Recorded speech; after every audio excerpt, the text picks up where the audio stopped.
ఇక హిందూ భక్తులంతా ఎప్పుడెప్పుడా అని ఎదురు చూస్తున్న చార్ధామ్ యాత్ర నేటి నుంచి ప్రారంభం కానుంది. అక్షయ తృతీయ రోజు సందర్భంగా గంగోత్రి, యమునోత్రి ఆలయాల ద్వారాలు తెరుచుకోనున్నాయి.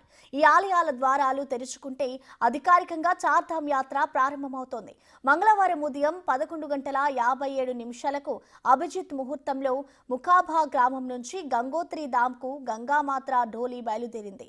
ఈ రోజు ఉదయం అక్షయ తృతీయ రోజున డోలీ గంగోత్రి ధామ్ చేరుతోంది. ఉదయం 10:30 గంటలకు గంగోత్రి ఆలయ ద్వారాలను తెరుస్తారు. ఉదయం 11:55 యమునోత్రి ధామ్ ఆలయ తలుపులు తెరవనున్నాయి.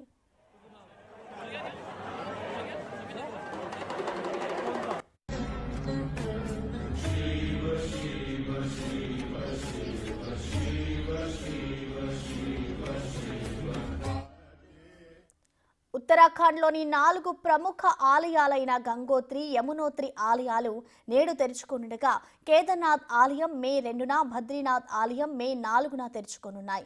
శీతాకాలం సందర్భంగా 6 నెలల పాటు ఆలయాలను మూసివేశారు. చార్ధామ్ యాత్రకు సంబంధించిన భద్రతా ఏర్పాట్లపై ఉత్తరాఖండ్ డీజీపీ దీపం సేఠ్ సమీక్ష నిర్వహించారు.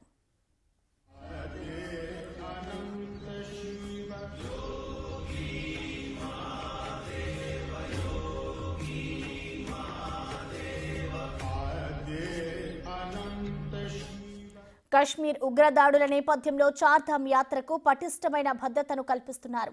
చార్ధామ్ యాత్ర మార్గాన్ని 15 సూపర్ జోన్లు, 41 జోన్లు, 217 సెక్టార్లుగా విభజించారు.